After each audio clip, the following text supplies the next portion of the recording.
council meeting to order for 10 February 2026. Madam Clerk, the roll call, please. Mr. McCready? Here. Ms. Cool? Here. Mr. Brown? Present. Ms. Tuck? Here. Mr. Huffman? Here. Mr. Reynolds? Present. Mr. Rexroad? Here.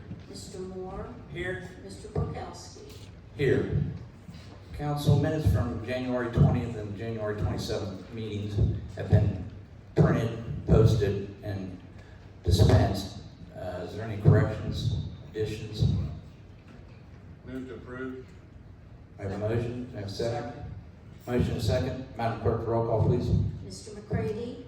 Yes. Ms. Cool? Yes. Mr. Brown? Yes. Ms. Tuck? Yes. Mr. Huffman? Yes. Mr. Reynolds? Yes. Mr. Rexroad? Yes. Mr. Moore? Yes. Mr. Borkowski? Yes. Do we have any reports from standing or special committees? I have one here. Due to weather, downtown PKB board met virtually on January 28th at 3 p.m. So we've just finished up restaurant week, so here's a couple highlights from that meeting. It was extended a week due to weather. Some of you may have seen that iHeartMedia has taken over the summer concert series, and there should be more details and announcements to follow from iHeartMedia, and that's exciting. The steering committee for the America's 250 celebration has been meeting. Some of the highlights, subject to change, is the Actors Guild is going to do a production of 1776 on Friday, 7/3 at Bicentennial Park. Plans for the 4th of July itself, opening ceremony with mock signing the Declaration of Independence. They're planning on having food trucks, car show, cannon firing. They're going to do trolley tours of the historic district. Parkersburg Brewing Company is going to do their monthly bluegrass jam during that time. They'll have live bands and fireworks on the 4th of July evening. Committee is currently working to raise funds. With the W closing recently, there's now 16 restaurants downtown with 13 locally owned, and also some exciting new businesses going in at 929 Market Street. We have Reuben's Deli moving from Emerson down there, and Martin's Family Candy will occupy the other side of the building, so that'll be a great addition to downtown. Westbrook is currently renovating the West Banco building, and will be consolidating their administrative offices downtown. I've heard numbers from 20 to 40, so somewhere in there, jobs that will be relocated downtown, and they're planning to have those completed here within the next couple months. Construction has begun on Wood County Development Authority and downtown PKB joint offices. Those are going to be at the old Vision Care facility, old Civil War Hospital. They're projected 40 weeks of construction. Planned move-in date will be October of 2026. Their Wayfair committee is met, and they're working on exploring signage downtown that may be outdated and need moved or improved. Discovery World Theater is now open. The theater is called the Ember, and this, let's see here, this weekend I believe that is Thursday, I'm sorry, today's the 10th. So Thursday, February 12th, they're going to have a community and ribbon cutting from 5 to 7 p.m. Taste of Parkersburg this year will be May 9th, 6 to 11 p.m. And one piece of news to pass along is John Nicholson, a longtime board member. He preceded downtown PKB as Rediscover Parkersburg board member, and he is trying to readjust his schedule, and he announced his resignation. So we'd just like to thank him for his decades of service to our community. And that's all I got. Hearing no other reports, we'll move on to public forum. Our public forum will be 40 minutes in length, 4 minutes for each speaker. Madam Clerk, do we have anybody signed up tonight? Yes, sir, about a half a dozen. The first one is Mr. Benoit, followed by Ms. Whitlatch.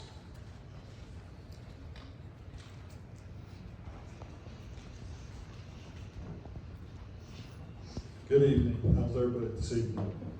I'm here tonight to speak to council. My name's Ray Benoit. I'm a resident of Council District 9. I'm also a declared candidate for the Republican Executive Committee. I'm going to be representing representing District A5. I've stood at this podium many times, and tonight I ask to you, not just as a taxpayer, but through the lens of my 40-year career in nuclear oversight. In my industry, there was no such thing as a minor procedural shortcut. And the process is, if the process is flawed, the outcome is invalid. It cost a lot of people's lives if I made a mistake. Tonight, you're moving toward a final vote on a sanitation and recycling ordinance that has undergone changes since its introduction. Specifically, the addition of the $1.50 monthly surcharge, and according to West Virginia Code 811-4, any ordinance with the principal object of raising revenue requires formal public hearing. A discussion in a prior meeting does not satisfy the statutory requirement for a hearing on the current revision of the bill. By passing a new properly advertised public hearing on these specific new fees, the council is ignoring the procedural standards mandated by law. And I've mentioned that law. Some may view the recent dismissal of the PSC case as a reason to expedite this process, but on the contrary, that dismissal pertained to a previous irradiation of city policy.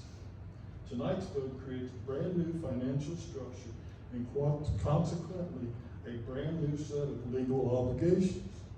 To proceed with the final vote tonight without a new hearing. Sir, this is the first reading, it's not a final vote. It doesn't matter, it's going to pass on. If it passes on, I'll take it from there. No, I don't have any time set. So I'll get 4 minutes from now. Thank you. To proceed with the final vote without a new hearing is to invite further regulatory scrutiny and potential litigation. It is a risk this city does not need to take. I am seeking a seat in the executive committee because I believe our local leadership must prioritize oversight every expenditure, or over expediency, We need representatives who understand that the city charter and the state code are not hurdles to be cleared, but standards to be met. My goal is to ensure that our party supports candidates that are committed to physical transparency and who respect the public's right to be heard. For the sake of transparency and legal compliance, I ask this council table tonight's vote until a formal public hearing is conducted on the current fee structure. Let's do this the right way, by the book. Thank you. Thank you. Next, we have Ms. Whitlatch.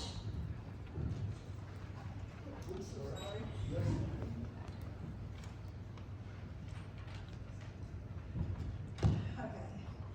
I wasn't going to come tonight. It's always a waste of time, but I'm here. Question, what is happening? Since we are only allowed to talk about what is on the agenda, it is usually too late. Article 955 tonight, changes to solid waste and recycling ordinances. The ordinance to be changed after one contract has already been signed. Should the ordinance have been amended before the contract was signed? I don't know. I was told a horseshoe pit is to be demolished. The horseshoe pit is another example of letting something go. Like the pavilion, like the sanitation department, this is a wake-up call. Question, what's planned for that area? We were told there was enough parking to handle events to the new big beautiful building. We don't need another slab of cement in the park. The people of Parkersburg should have a voice before changes are made, not just an hour before our council meeting for council to listen and then just go ahead on what they want, as what happened with sanitation. Just like the vote on the ordinance tonight for responsibility for trash pickup, we will be made aware of the plans for the horseshoe pit too late. There will be a vote to approve a bid, and the next day, work will start just like the pavilion. The park should remain a park, not a parking lot. I am the 4th generation to live here. 2 of my children and 6 grandchildren live here. As things are, I would not recommend my grandchildren, 6th generation, to raise their children here. Read the letter to the editor in last week's paper. That person has it correct. Quote, "Who wants to live here and why should they?" Thank you. Next, we have, is it Kelly? I'm sorry, I didn't get your name right. Casey? Hello, it's Casey Petras. So, I want to talk plainly about recycling, because honestly, this doesn't need to be complicated to make sense. Right now, we're being asked to outsource something that we already have the ability to do ourselves. We already have the infrastructure. The missing piece seems to be a scale. That's it, a scale. And with money freed up from the sanitation contract, that's a problem that we could easily solve immediately. And instead, we're choosing to send recycling out of house, paying someone else to do the work that we're already equipped to handle. That's convenience at a premium. Here's how this feels to people at home. It's like having all the ingredients, the stove, the kitchen, but ordering McDonald's on a credit card because cooking feels like a hassle. It costs more, and you don't own the outcome. A scale is a one-time investment. Outsourcing is a long-term bill with interest. And it doesn't stop there. With a scale in place, we wouldn't just keep recycling local, but we could generate revenue by charging surrounding municipalities to drop their recycling here. That's not hypothetical. That's how public infrastructure is supposed to work. It serves our residents first and strengthens our city second. This isn't a capacity problem, it's a decision problem. When we outsource, we lose control, we lose transparency, and eventually we lose leverage. As I said to this council before, the risk stays public and the profit goes private. And that's a pattern people are tired of seeing. Good stewardship means using what we already own before signing another long-term check. A check that we'll be writing long after the mayor's term is over. It means not asking just what's easiest tonight, but what costs our residents more 5 and 10 years down the road. We have the tools, we have the opportunity. All we need is the will to choose local control over outsourced convenience. Thank you. Thank you. Next, we have Elisha Siebel. Abbey Village. I was not even going to come up and speak, but I just felt like this really strong desire to just speak on something. And you guys might even cut me off, so we'll see where this goes. When I want to speak on a pattern, when large numbers of your constituents are continuously showing up and speak clearly and express overwhelming opposition or concern that it should matter. The public input should not feel symbolic. So we've totally removed public forum. We have to speak along agenda items. And I just don't feel that that's systematically okay. You know, we come up here and we speak and we're, you know, always at risk of being cut off because we don't know, like if something's going to get misconstrued or something just doesn't want heard. And I'm not just speaking for myself, I'm speaking for everybody, a lot of people in the community, a lot. I can't say everybody. I can say that I have not met one single person that other city council members claim that there's been multiple constituents stating that they did not want this whole sanitation to happen. I've not once met one person. So with that being said, I think that this is a pattern. This happens to be, I totaled it up, the seventh thing that the community has obviously been against, and nobody wants to listen. We have the same 3 city council members that actually want to take in consideration what's being talked about, and everybody else is just... That's all I have to say. I do thank you for letting me finish, Andrew. I do, thank you. And I just hope that you guys sleep good and can make the right decisions. And again, we're going to remember this during election time. Thank you. Next, we have Brian Hayden. I've asked Mr. Moore to pass out a spreadsheet that I prepared, Brian Hayden, 631st Street. I'm providing you tonight with a spreadsheet to help make a point. Changes to Article 955 in regards to billing for recycling is destined to fail.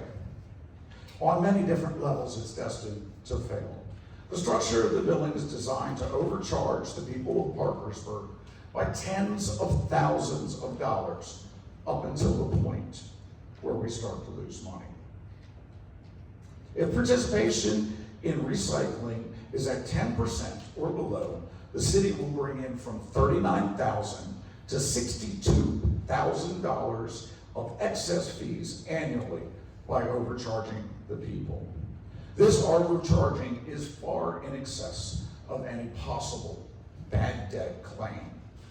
Now, above 12% participation in recycling, and the billing is insufficient to cover the contracted charges.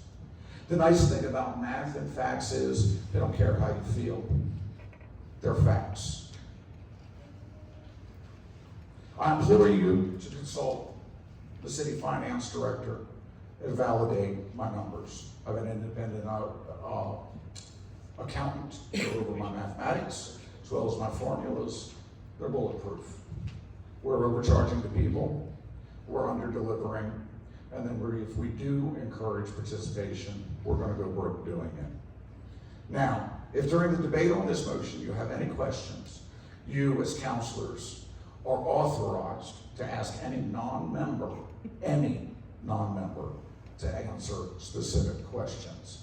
The plan as written appears to be a robust attempt to discourage people from participating in a state codified program designed to reduce the amount of trash that we cast into our haulers and bury for our future generations to deal with. Now, secondly, with the dissolution of the city service comes the inevitable question, what to do with the money. The 2025 budget, page 82, which we stated was where it was stated $2.9 million was available in the sanitation fund. 12,000 residences at $22 a month have continued to contribute since the beginning of the fiscal year. Staffing levels have been far below budget, and it is not known what of these millions of dollars remain. Here in this chamber, the finance director stated that the sanitation fund was solvent. This indicates that there was not a fiduciary failure that drove us to contracting out an essential service. The monies will now be unencumbered. These were fees for future services. They were not taxes. Will the city refund to the people who paid these fees? Or will it be as when we sold the bridge? It'll become another park legacy or vanity project.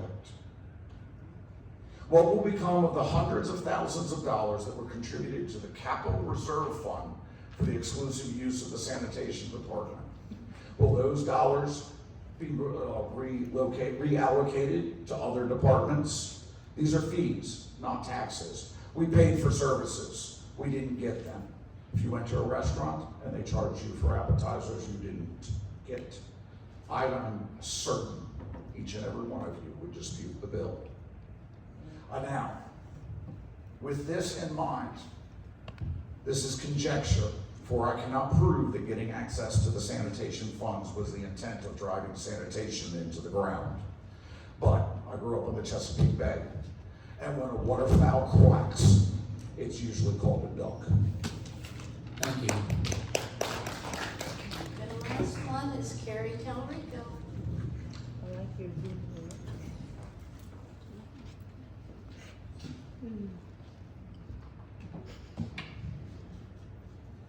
Hi, Carrie Telrico, District 2. I wanted to talk to you a little bit about recycling. Just like I said with the sanitation, I feel if you're going to have any kind of input, any kind of control, that we need to invest in our people, we need to just run it. If we're going to outsource, then you need to get your hands out of it so that we can have our own choices. Now, I believe investing in our people, investing in our recycling program is worth it. Save the guys that we have left. So I'll just run you through a real quick option. $5 per household, Parkersburg household. Parkersburg residents can get a tag or identifier. That would be $720,000 annual. We learned that the MRF was over $500,000, a little over $500,000 to run. You could do business subscriptions for $20 a month. I'm just giving examples to drop off. And out of the 4,000 businesses in Wood County, if 200 signed up, that would be an extra $48,000 per year. Also, if a city needed a place to bring their recycling, example Vienna, if they charged $1 or $2 per unit, whatever it is, as a disposal fee, drop-off fee, sorting fee, whatever you want to label it, that could be a possible $60,000 to $120,000 per year from neighboring cities that utilized and would probably like to utilize our recycling facility. Also, if they didn't do it, it's less to sort, so it's really not that big of a loss. My point is there's ways that we should be investing in what we already have here. If we're not going to use it, then it needs to be the people's choice, and we need to just not have our hands in it. Thank you. Thank you. Anybody else, Madam Clerk? That's the last one, sir. Okay, message from the executive. Yeah, I got a couple of things here. First of all, and I'll ask Mr. Myers to weigh in on this, but I've been involved with city government as a counselor and mayor for Am I in your way? 16 years, I guess. And with regards to public hearings and rate adjustments or making authority rate ordinances, those public hearings have traditionally been done in conjunction with the second reading. Is that my understanding, Mr. Myers? Yes. And you're confident that that meets the Well, statutory requirement? the ordinance relating to the contract does not have a statutory requirement for a public hearing.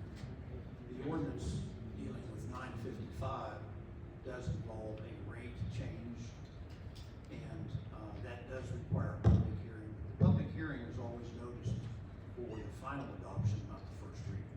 And that will be done before the February or the 26th meeting.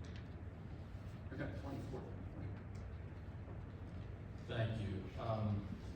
Mr. Giles, have you had a chance to look at this spreadsheet? I assume this was a document that was emailed that I didn't open because I don't do Google Docs. Have you seen this? Well, you work with Mr. Bukowski with regards to the rate structure to satisfy the 900 minimums. Could you give a little synopsis or a breakdown of,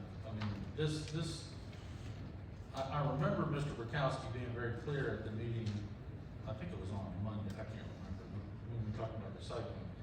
And, this is, I haven't checked the math on it, but we've been very clear all along. I recall Mr. Bukowski stating that once we reached a certain number of participants, subscribers, that there would have to be rate adjustments. Can you talk a little bit about your figures on that? Yeah, so the rate structure in these ordinances is $1.50 per household, okay? And that's what we're calling a surcharge. And that is expected to net approximately $200,000 in realized revenue. And then the per subscriber fee is $3 per subscription. Now, that is projected to net nearly $45,000 in realized revenue. So if we have, and that will pay for 1,330 subscribers. Now that's an estimate, and it'll take a little bit of time to build that subscriber base up. Now, when we looked at the subscription model and what it might look like for us, we took a look at the city of Huntington. The city of Huntington does a subscription-based model. Now, their current rate, I think, is somewhere around, $11 per month. And at $11 per month, they have 1,350-ish subscribers. And now their population is 1/3 larger than ours. And so we modeled our subscription estimate at similar number, 1,330, given that our model is much more affordable for people who choose to recycle. Now, if we have fewer than 1,330 subscribers, then there would be a surplus, which is 100% governed by city council. City council decides what to do with that, not the city administration. City council votes on how that surplus would be handled, whether that's through, you know, some form of credit or some form of reserve for future rate adjustments or anything like that. That's 100% up to city council. If the subscriber base goes above 1,330, then we would have to look at what the rate we're charging. Now, we do an evaluation on all rates annually. So that's nothing any different than what we do now for every rate that we charge for anything. And then, so annually, that's looked at. Where are we at? What do we need to do? But the idea here is that this rate structure makes it more economically advantageous for people to sign up for recycling than it would be to get an extra trash can and send stuff to the landfill. So it'd be cheaper to recycle than it would be to throw more stuff away. And so that's the incentive that we're hoping we can incentivize residents to recycle over throw stuff away at the landfill. Thank you, Eric. I want to, a couple other points, and then I'll speak to the ordinance. There was comments made that what to do with the money that's in the sanitation fund. Now, these are fees that have been paid for lackluster service for at least most of the last calendar year. I think it has gotten a little better, but folks, I think we made it very clear that our intent was to credit, and I think we landed on 2 months for those folks who were current with regards to that. Isn't that what you kind of estimated would be in reserve?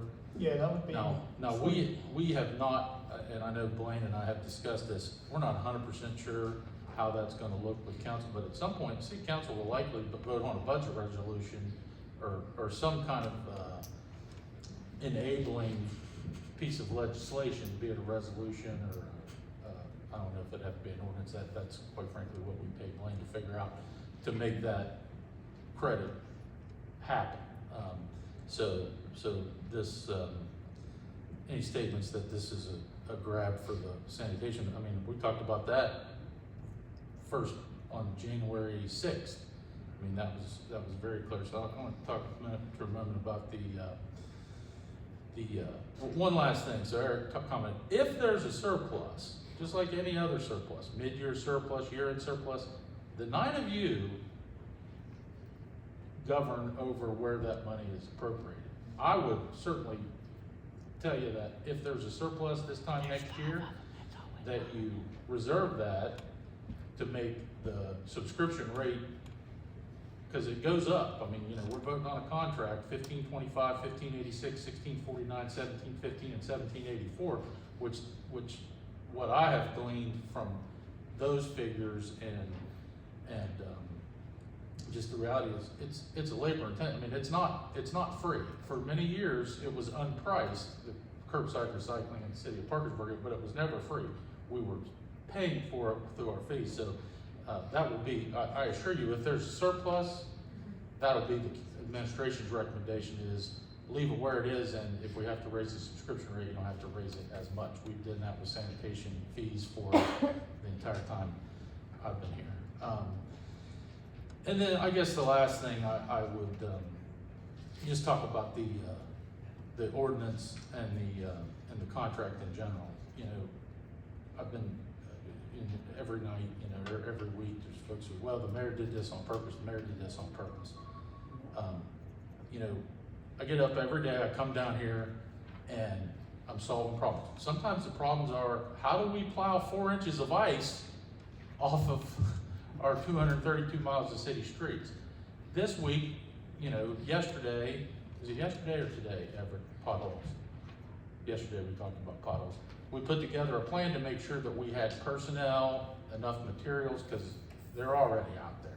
We're gonna put up to three crews, right, Everett, out doing potholes starting Friday. We're still opening up drains and things. My point is, this job is 99% about solving problems. Can't solve everybody's problem, all right? But we've obviously had much discussed, much belabored, labor participation, shortages, all that kind of stuff.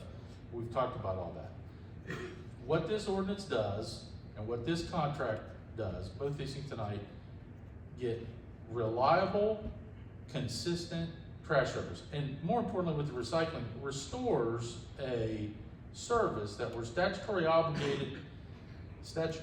obligated to provide to our residents, and it does it for, I applaud Mr. Bukowski and Eric for the $1.50. It shares the cost. Those folks who do wish to participate pay a little bit more.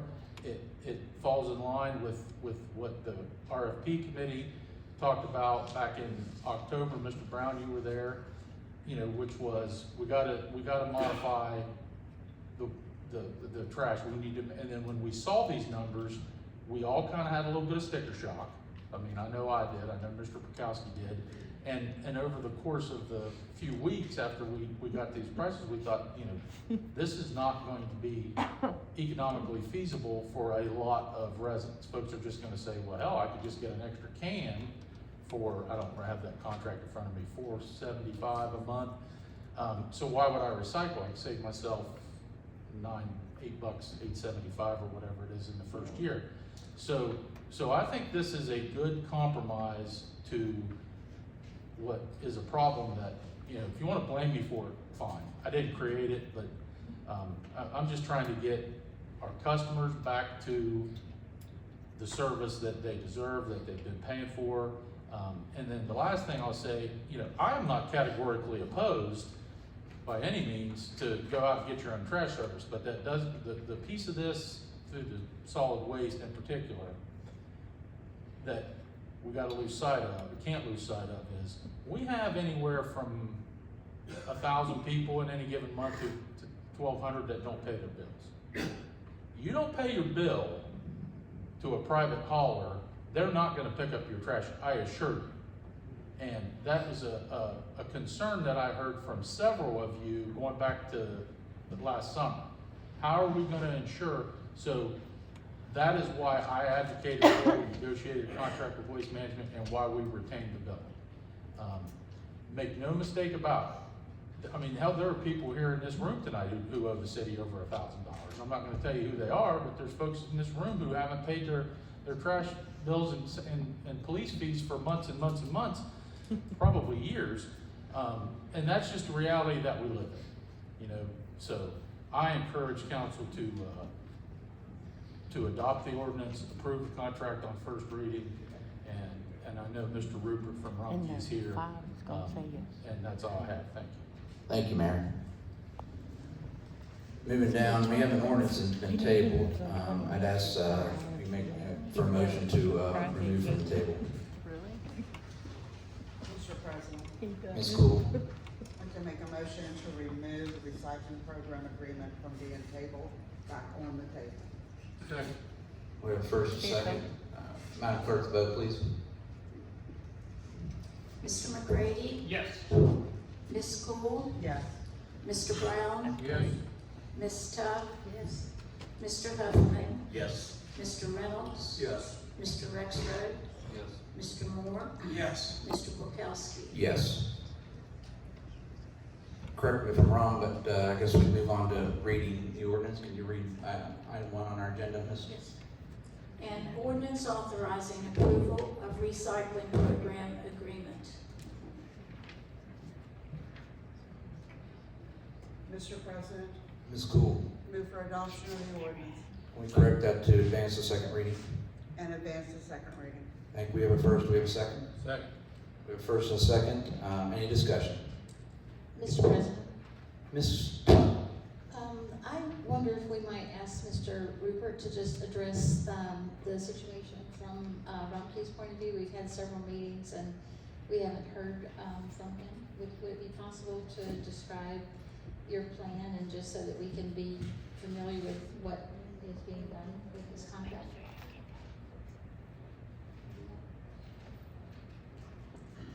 You wanna ask some questions, is that what you'd like to do? I would just like to hear from, we just haven't had a chance to hear from you yet, so I would really appreciate just your description of, your services and how that will work for the city of Parkersburg. Are you okay with that? Would you like to come to the podium, please? Thank you. Thank you. What all questions do you have? I mean, you want to talk, I mean, from a summary on how we'd implement it to first day pickup or? Yeah, I think many of us just are, some of us have read the contract millions of times. Right. And others Well- really haven't known exactly what we're being offered, so it would be helpful to hear that. Well, we turned a bid in. Well, first off, my name is Nick Ruper, Rumpke Waste and Recycling, 1265 East Canal Street, Nelsonville, Ohio. We turned in a bid for curbside recycling for the city of Parkersburg. Involves a 95-gallon cart serviced every other week. Now, how do we get there on that piece of it? And what we do is work with the mayor, Perry, council on, we need to do a marketing type program on that through social media, city's website, and say, okay, we're gonna do 60 days or 90 days of, hey, look, we need you to sign up. We have either, like when we did Huntington, West Virginia, we had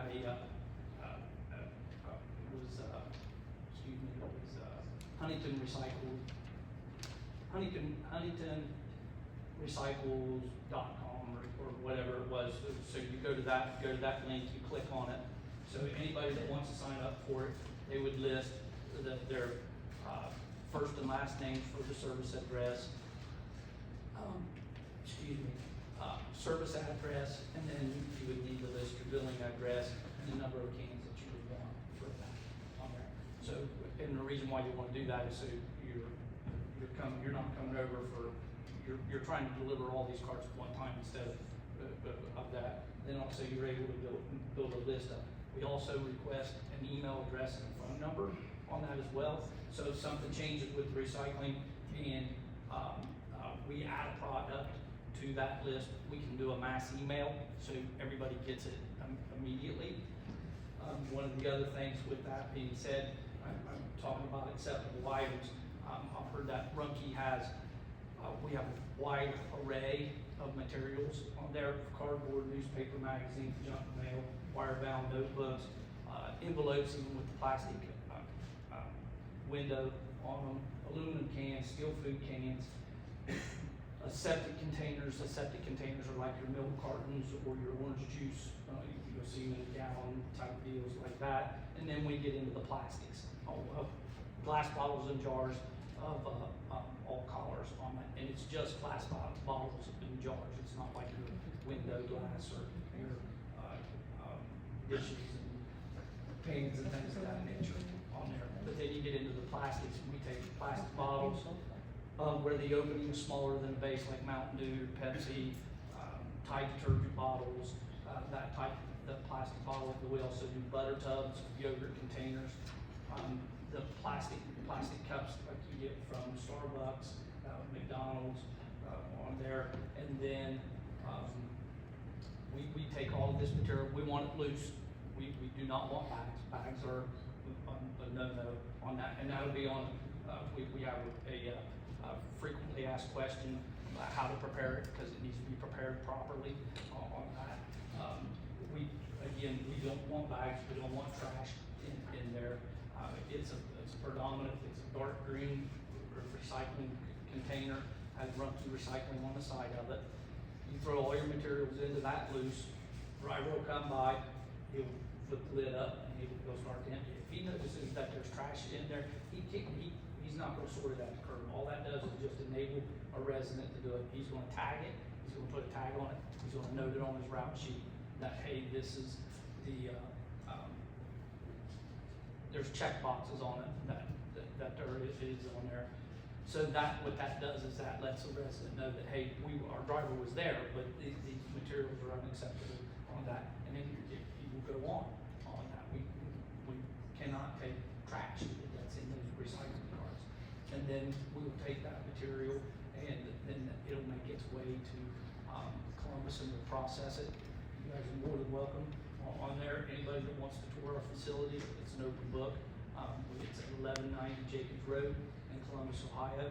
It opened in June or July of 2025. It is the largest materials recovery facility in North America. It's technologically advanced. I encourage you guys come up and take a look. It's something you would see on Modern Marvels and on TV. It is impressive for that. But then going back to the sign up, I got a little off track with it, but there is a lot to this. Going back to the sign up, we would have all of that information, supply that to the city on a monthly basis of who is signed up for that program, and we'll be here every other week, and then we'll also be sending out flyers. That's one of the important things on the email address on there, is because it's like, okay, once we get an idea of how many people are in here, we will break this down into routes. Do we split the town in half? I mean, which way do we split it on there? And we'll be able to say, hey, you're here, we'll provide you with, off the get-go, probably only a 3-month calendar, because you want to get back out again. Huntington, we're down to where we do a yearly calendar on that piece of it. We do, and it tells you every day. And if there's a holiday that's on that, like, let's just say that your instance, your guys' day is Friday. I don't know what day it would be, but if it's on Friday with that, Thanksgiving, always on a Thursday, so that would be highlighted as we would pick you up on a Saturday on that. So it's a nice little calendar. It's highlighted. It says these are the dates that you are picked up on there. And then if there's any changes, like I say, if Rumpke decides they find a market for another type of material that can be taken into the recycling stream, then we'll send out a mass email on that, not only get the hold of the city, hey, look, here it is, but these are the types of material, the extra material that we can take, and you place it in your cart, and we come by every other week, and we get it.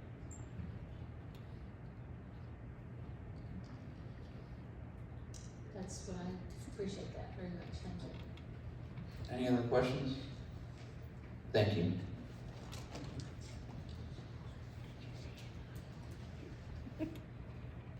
We have a motion, a second, any other discussion?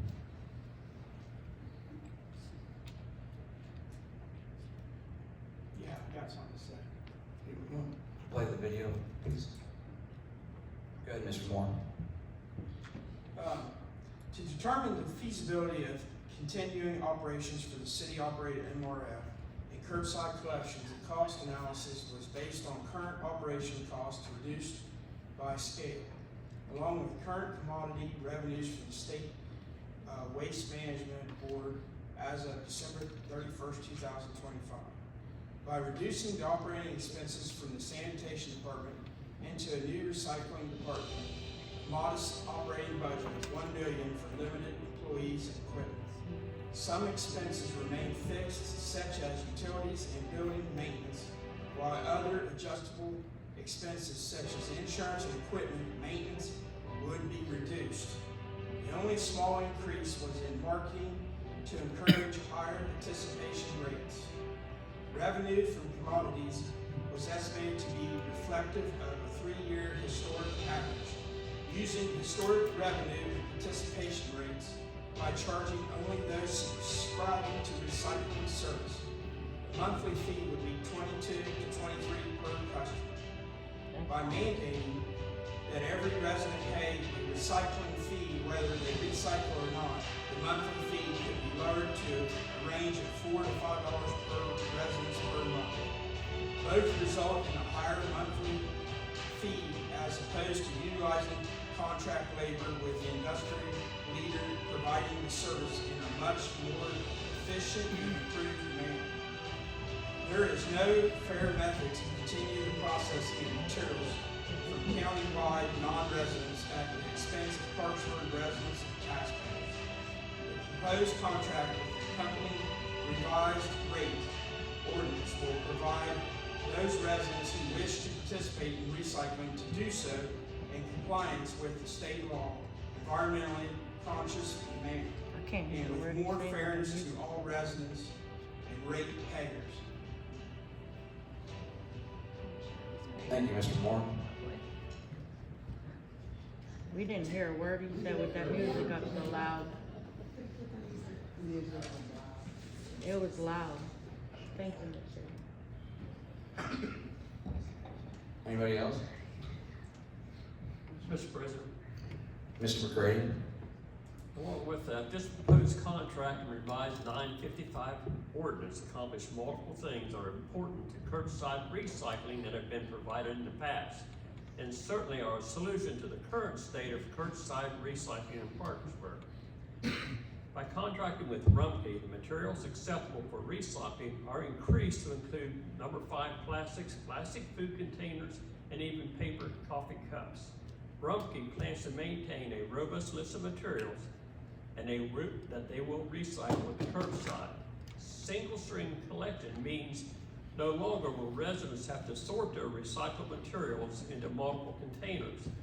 The weather will not affect the ability for materials such as cardboard and paper to be recycled, as the collection will be in covered containers to limit their becoming wet and then becoming trash ending up in the landfill. Recyclables processed by Rumpke are 98% recovered, as they have advanced in their recycling model with a new multi-million-dollar recycling facility in neighboring Ohio. This multi-million-dollar facility is 250,000 square feet, coupled with Rumpke nearly 100 years of experience. They're an industry leader in recycling and are positioned to make the products our customers intend to be recycled. This compromise rate ordinance allows customers to decide on their waste and recycling, considering their usage and financial impact, with consideration given to what is the most suitable to their personal and household needs and conditions. And that's all. Thank you, Ms. McCready. Mr. President, Ms. Cole? I have 2 questions that I've got something else I want to say. I want to ask the mayor. I've had people ask me, I know what it is, they want to hear it said publicly. The MRF is going to close, correct? I mean, yes, we're required to provide curbside recycling. Yes, our intention is to close the MRF because you just saw a video of where our material is gonna end up, correct, Mr. Rupert? You guys didn't build that thing to take your recycling to your competitors, I assume.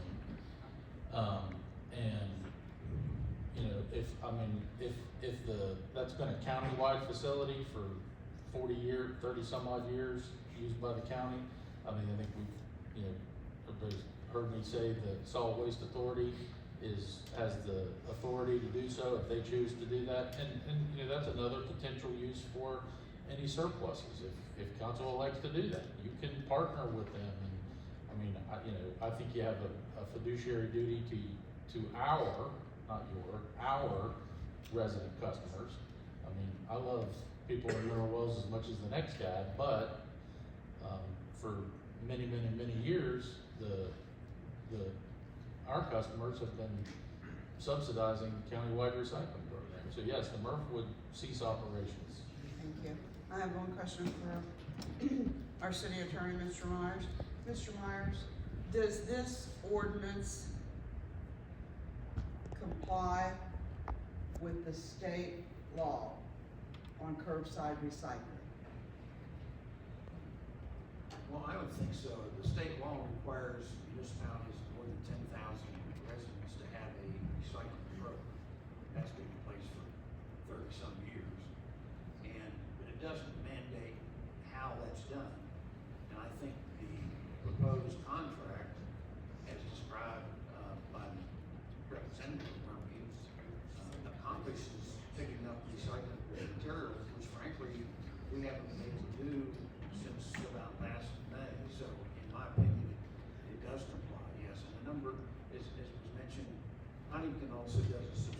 model, so not everybody does it the same way, but I'm confident that the contract complies with the intent of the statute. Thank you. And I just want to read a statement that I wrote. This is not Parkersburg Recycling Center. It's a community recycling center. We do it for all of the county. All of the county can bring everything down to the MRF. And we do that. We pay for it. Not them, City of Parkersburg. The citizens have been paying for that. The initial investment was provided by the Wood County Solid Waste Authority and accepts recycled products from residents throughout Wood County, including Vienna, Williamstown, North Hills, Parkersburg, and all unincorporated areas. I've been taking my recycling down there, you would not believe how many cars came from Ohio. Ohio, which you, citizens of Parkersburg, have been paying for. My understanding was this was not meant to be a commercial recycling center for commercial use by carriers or private businesses. The City of Parkersburg MRF processed all the recyclable products collected in Wood County for 33 years, beginning in 1994. This service included the processing of materials collected by private carriers who collected fees for the curbside service, but paid no fee for the processing, which has been 100% paid by the Parkersburg residents and taxpayers. No one else put any money into it. The administration ceased the free service to commercial waste haulers December of 2025. The administration has continued to process materials collected at the Community Recycling Center, primarily to serve the citizens of Parkersburg who had their curbside collections suspended in May of 2025 due to much discussed equipment issues, labor shortages, and staffing shortfalls. These materials continue to be processed at the expense of Parkersburg residents, not being charged a dime. The restoration of curbside recycling to our residents will satisfy our requirements and provide a much more robust and effective means of recycling for those who elect to participate at much more reasonable and affordable cost to the customer than initially proposed, but does require a modest cost be passed on to our customers to keep the program affordable and protect the city from potential financial obligations without revenue to pay for these obligations. Believing the cost of processing should be countywide expense, not just the City of Parkersburg, since the service is countywide, 35 counties in West Virginia currently provide community recycling through their county solid waste authorities. And Wood County Solid Waste Authority has agreed to explore opportunities for continuing community-wide recycling services for the entire county. And Gavin came up with the yet, we haven't heard of it.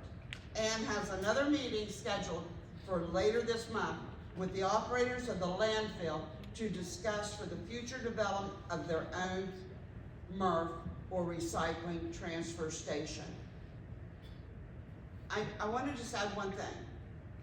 When the private haulers brought their recycling products to our recycling center, we did not charge them. One of the biggest reasons we did not charge them, we did not have the equipment. You have to have, it's just like going and driving a tractor trailer rig down the highway and you have to go into the weigh station. We don't have the weight. We did not have the scales to properly weigh them to know how much they were going. And we did not invest in that because we could not afford to do that because we were already running at a deficit and we wasn't putting any more on the City of Parkersburg. Thank you, Mr. President. Thank you, Ms. Cool. Truck stop at the base station. Any other comments from council? I tried it. I did. So, since I've been involved with this, I'd like to give a little bit of history on where we're at and how we got to this point. So in October of this year, or last year actually, that's 2025, when the committee met to review the RFP responses, it became apparent that the city could save our customers some money if we were to separate the solid waste collection service from curbside recycling.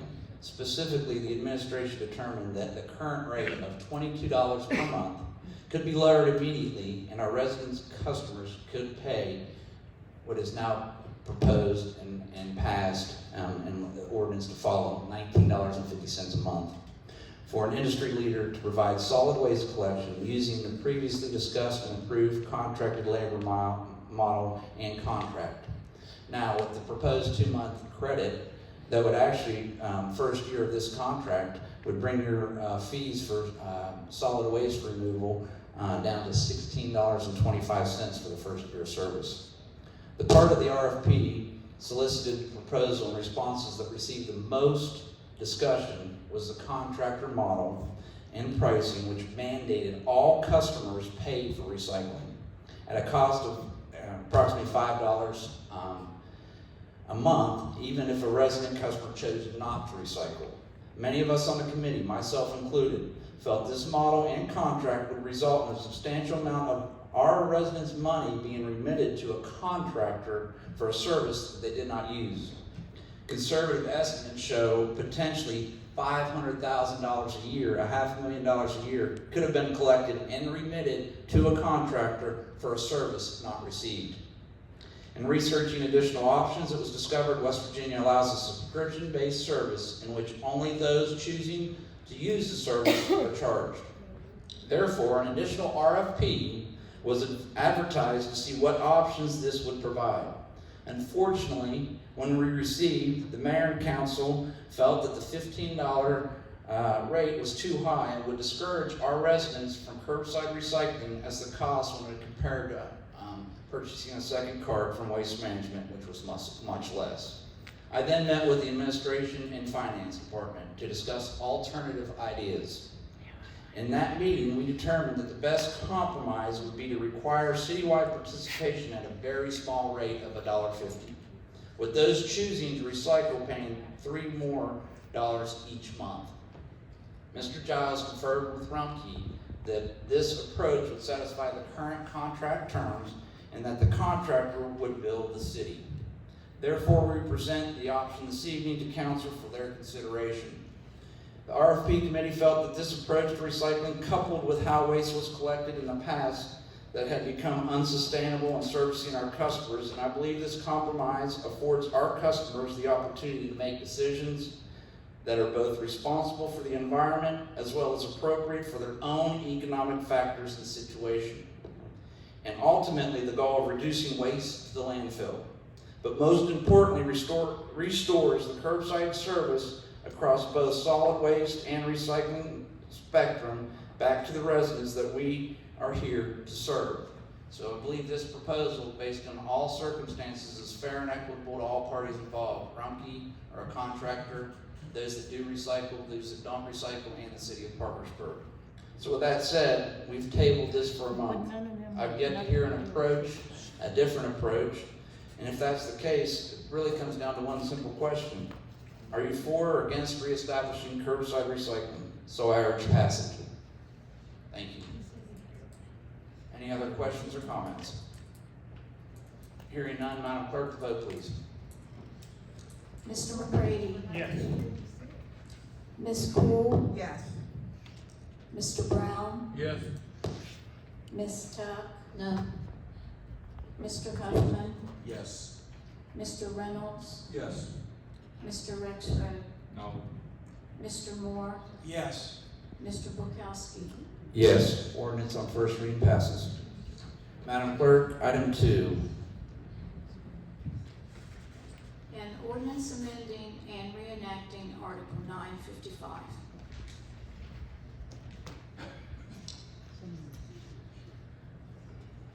Mr. President? Mr. Brown. Make a motion to advance ordinance number 2 on to the second reading. We have a motion, do we have a second? Second. We have a second. Any discussion?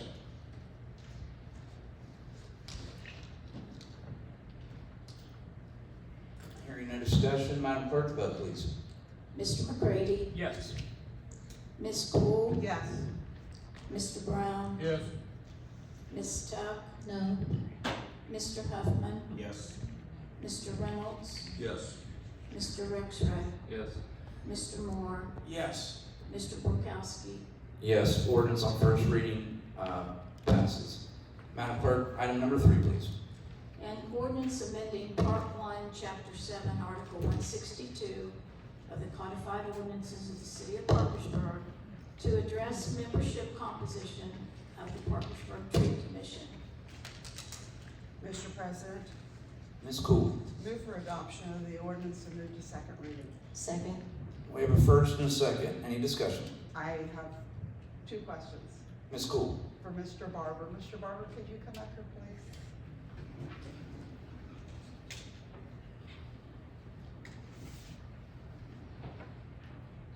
I'm so sorry, everyone knows about the passing of our arborist.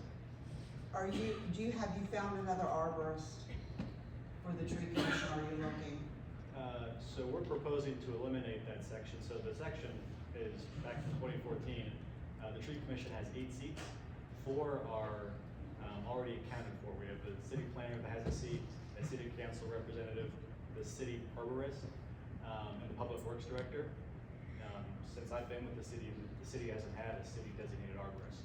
So we're proposing to eliminate that section and free up the space for a 5th member at large. Thank you. Any other comments, questions, or discussion? Mr. President? Ms. Tuck. I am the council liaison on that committee, and it's a very active committee. Everybody on it is very committed to Parkersburg being a tree city and Arbor Day and lots of different activities and planting trees.